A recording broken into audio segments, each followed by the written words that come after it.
Assalamualaikum warahmatullahi wabarakatuh. Perkenalkan, nama saya Abdul Rafiul Barok dari Fakultas Ekonomi dan Bisnis, jurusan akuntansi. Di sini saya dan rekan saya akan membuat video esai yang bertema dunia tanpa batas dan berjudul bagaimana internet mengubah cara kita untuk berbisnis. Perkenalkan, nama saya Rizky Akbar Anwar, NPM 2434111111325, Prodi Akuntansi, Fakultas Ekonomi dan Bisnis.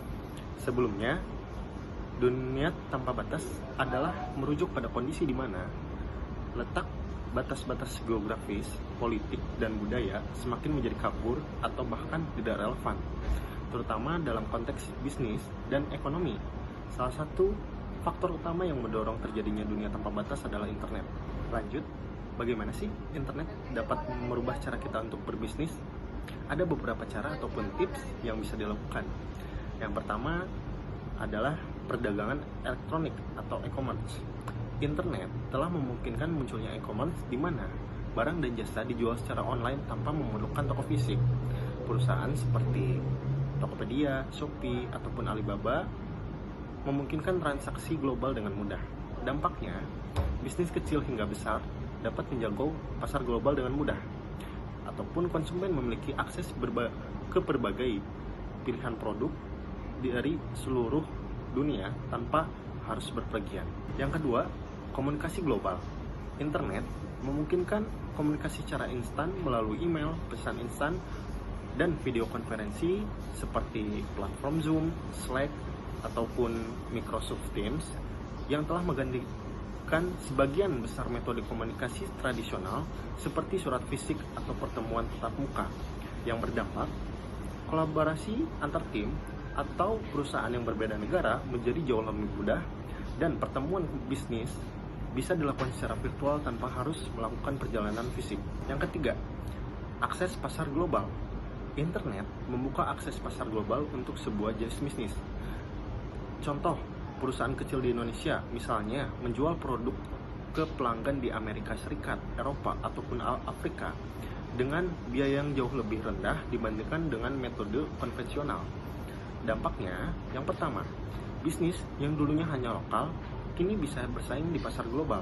Yang kedua, konsumen memiliki akses ke produk yang sebelumnya sulit dijangkau dari berbagai belahan dunia. Dan yang terakhir, perusahaan dapat menyesuaikan strategi pemasaran mereka untuk berbagai pasar secara lebih cepat dan fleksibel. Yang keempat, pemasaran digital. Internet telah mengubah landscape pemasaran menjadi pemasaran digital, di mana perusahaan menggunakan platform online seperti Google Ads, Facebook, Instagram, ataupun TikTok untuk menjangkau konsumen mereka. Pemasaran kini lebih personal, terukur, dan terarah. Dampaknya, yang pertama, iklan dapat ditargetkan ke audiens yang sangat spesifik berdasarkan data geografis, perilaku, dan minat. Yang kedua, biaya pemasaran menjadi lebih fleksibel dan terukur dengan efektivitas yang bisa langsung diukur melalui data analitik. Yang ketiga, perusahaan dapat dengan cepat menyesuaikan kampanye pemasaran mereka berdasarkan umpan balik konsumen dan tren pasar. Selanjutnya poin 5, yaitu inovasi model bisnis, di mana internet juga memunculkan berbagai model bisnis baru yang sebelumnya tidak mungkin dilakukan. Contoh bisnis model berbasis internet meliputi satu, platform sharing ekonomi seperti Uber dan Gojek, di mana individu bisa berbagi sumber daya, mobil atau rumah, dan mendapatkan pendapatan.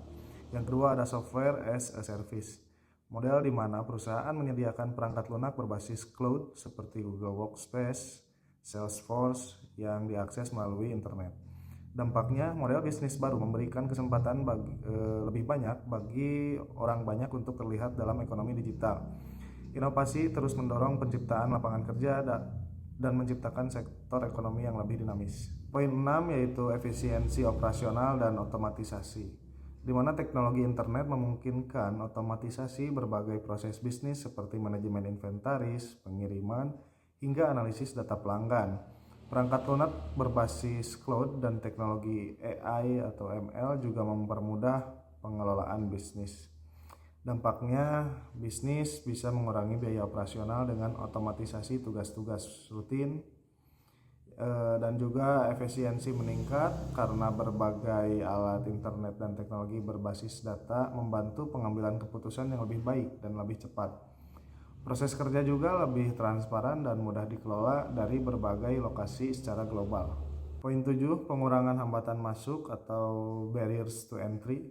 Dengan internet, hambatan untuk memulai bisnis menjadi lebih rendah, di mana biaya untuk membangun toko fisik, mengelola gudang besar, atau beriklan melalui media tradisional berkurang drastis karena bisnis online bisa dimulai dengan modal yang jauh lebih kecil.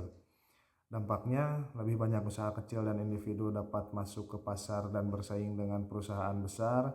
Persaingan juga menjadi lebih ketat, tetapi peluang untuk inovasi dan pertumbuhan juga lebih besar.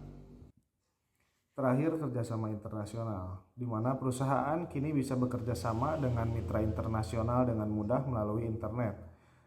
Beberapa hal seperti outsourcing, dan pengembangan produk global menjadi hal yang lebih umum karena internet memungkinkan komunikasi dan kolaborasi lintas batas secara efisien.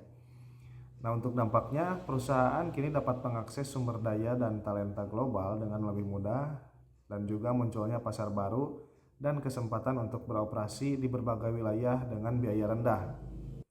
Kesimpulannya, internet telah mengubah bisnis dari segala aspek, mulai dari bagaimana produk dijual, cara berkomunikasi dan berkolaborasi berlangsung, hingga model bisnis yang diciptakan.